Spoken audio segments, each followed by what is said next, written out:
Life and Beliefs in Ancient Egypt by Rena Korb. Ancient Egypt. Thousands of years ago, a civilization developed along the banks of the Nile River. The ancient Egyptians developed a thriving culture with a royal ruler, a form of writing, and a complex religion.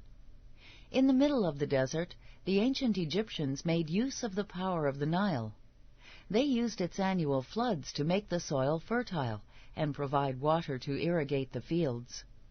The river, however, also brought destruction. If the floods came early, the year's crop could be washed away. If the floods came late, the crop could die from lack of water. The unpredictability of the Nile brought other threats. People might run out of food, or high floods could wipe out entire villages. The ancient Egyptians lived in a world of uncertainty. One thing that helped them in times of uncertainty was worshipping numerous gods. They believed that these gods and goddesses controlled the natural forces of the world, such as the flooding of the Nile or the rising and setting of the sun. Gods and goddesses. Egyptians' religious beliefs guided their lives for thousands of years. The ancient Egyptians worshipped at least 700 gods and goddesses, probably even more. The Egyptians had as many gods and goddesses as any other culture in the world. They had so many gods and goddesses that people probably could not even name all of them. Egyptian gods were neither all good or all bad, nor were they all powerful or all-knowing. Despite having special powers, such as living forever, they often had human characteristics, such as acting out in fits of anger. These gods and goddesses did not stay the same over time. Ancient Egypt developed over the course of thousands of years, so sometimes beliefs and ideas changed.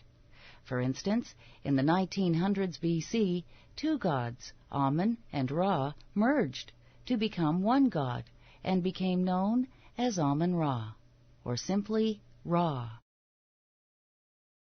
Most gods and goddesses were associated with different types of animals, from the powerful bull to the tiny millipede. Egyptian artwork often showed gods and goddesses with bodies of humans and the heads of their representative animals. A few gods and goddesses, however, were never shown in animal form. Others were linked with several animals. Sometimes these animals were connected to the god's special roles. For example, Anubis, the god of the dead, may have been associated with jackals, because these animals often lurked around graveyards.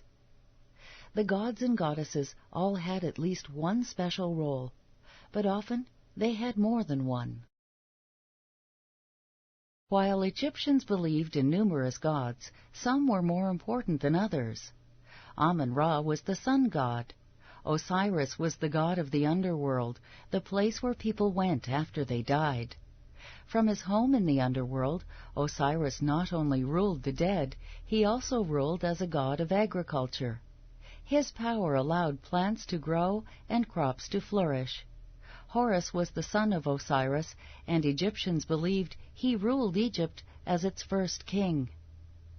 The role of the pharaoh. The pharaoh occupied a unique position in Egyptian society. The Egyptian people considered their kings to be descended from Ra. While he was alive, the king was a living Horus. Because the pharaoh was a god-king, a god always ruled Egypt. The pharaoh also served as the chief priest. One of his important jobs was to keep the gods happy. Myths and legends. The ancient Egyptians told myths or stories about their gods and goddesses and about the world. The ancient Egyptians actually told several different stories depending on where they lived to explain the beginning of the world. In one widespread creation myth, Ra rose from a swirling ocean and created 8 other gods. For a while, Ra lived on earth. As he grew older, however, he became tired of all the disorder in the world. Ra withdrew into the heavens, but every day he carried the sun across the sky in his special boat. At night, Ra traveled below the surface of Earth to the east. The next morning he made his journey again. Isis was one of the most important goddesses of ancient Egypt. She was the wife of Osiris and the mother of Horus. She was believed to have great healing powers. There is one myth where she brings her husband Osiris back to life after he was killed by her brother Seth. Because of this, people called on her when they were sick. Because she feared that Seth might harm Horus, she sheltered him while he was still young. Therefore, she was also seen as a goddess of protection. In another myth, Horus grew up and finally defeated Seth in battle. The gods and their temples. All gods had their own temples, and some had more than one. Unlike what they do at temples today, people did not worship at the temples in ancient Egypt. Instead, these buildings were thought of as the homes of the gods. At each temple, a statue of the god or goddess, often cast in gold, was treated as carefully as if it was the god itself. Every morning as the sun rose, the priests entered.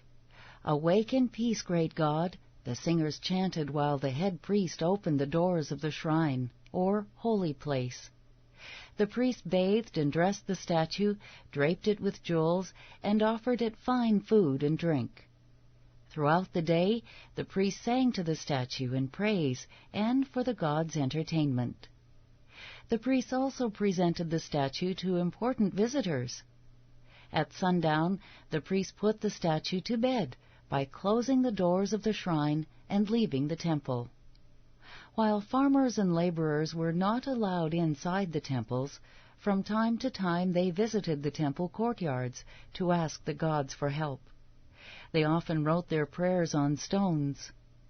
One stone that has been found came from a poor man named Nebra, who called upon Ra to rescue his dying son. Temples also had many festivals that welcomed all Egyptians. At festivals, the community celebrated the greatness of the gods and often acted out myths. Each god also had a special feast day. The Feast of Amun took place during the annual flooding of the Nile and lasted 24 days. Pharaoh marched at the head of a group of priests who carried Amun's statue from his temple at Karnak.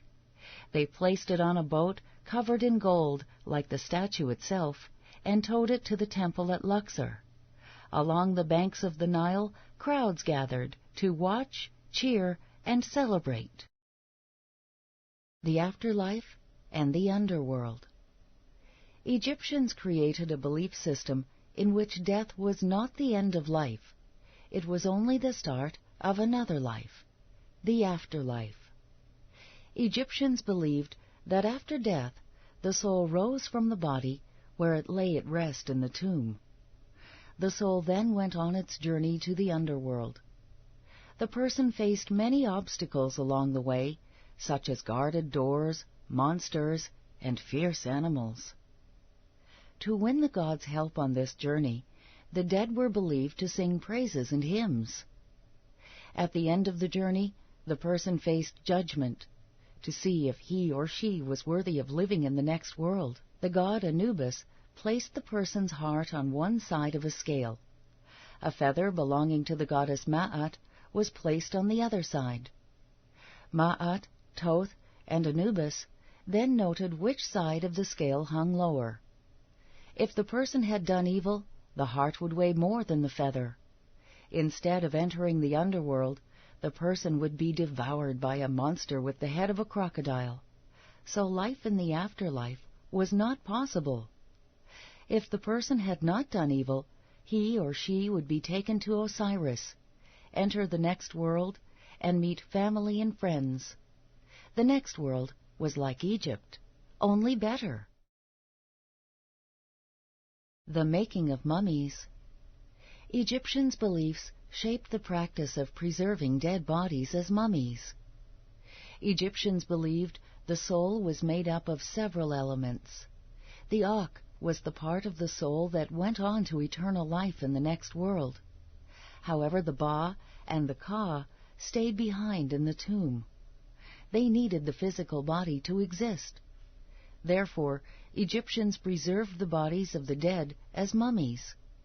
Priests made many people, from the poorest laborers all the way up to the pharaoh, into mummies. The burial places. Egyptians believed that people would need important items to help them make their journey to the underworld or to use in the afterlife.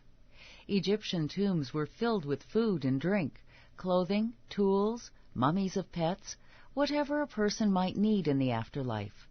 For example, children's tombs had toys, while soldiers' tombs contained weapons. Because people were expected to work in the fields in the afterlife, royalty and wealthy people often had small figures made of stone or wood buried in the tombs with them. In the afterlife, these figures could do their work, and the dead person could enjoy free time. Egyptian tombs also included the Book of the Dead. Despite its name, the Book of the Dead was not a book. It was actually a collection of spells, prayers, hymns, and myths told through pictures and written words. By showing people how to overcome the difficulties that lay ahead, the Book of the Dead helped them complete the journey to the next world. Egyptian beliefs led to some of the most amazing structures in the world, the pyramids. To make sure the king's bodies remained safe, Egyptians built enormous stone pyramids for them. These pyramids rose high above the sands of the western desert or on the western side of the Nile River. The west was where the sun set, or died, each night. The pyramids were made of large stone blocks and were built to last for centuries. The pharaoh's mummy lay deep inside the pyramid, underneath tons of stone, in a glorious burial chamber. The only way to reach the special chamber was through a narrow, hidden tunnel. Daily religious practices. Unlike people today, most Egyptians could not enter temples. They visited temples only to ask the help of the gods and goddesses in times of great need. Most of the time, they worshipped in their own homes. They painted images of the gods on their walls and wore their symbols or images as amulets or charms for good luck. They also built shrines. Wealthy people often put shrines in their gardens, and even the poorest households set up small shrines in a corner of a room. At these holy places, people made offerings and said prayers to the gods. A craftsperson might have a shrine for Ptah, the god of craftsmanship, while a scribe might worship Thoth, the god of learning. No one could worship all the gods. There were too many. New ideas and religions in Egypt. For thousands of years, religion played a major role in the Egyptian way of life. Beginning in 332 BC, however, great change came to Egypt when Alexander the Great and his Greek army conquered the region. Alexander took the crown of the pharaoh and declared himself a son of Amun-Ra. Egyptian culture became influenced by Greek traditions. Around 300 years later, the Romans took over Egypt. Christianity soon followed. By AD 200, several Christian communities had developed in Egypt. Some Christians used the temples for their own worship. In the AD 600s, Muslims invaded Egypt. They brought the new religion of Islam. Today, most Egyptians still practice Islam. However, some Egyptians keep their ancient myths alive by retelling stories and remembering the gods.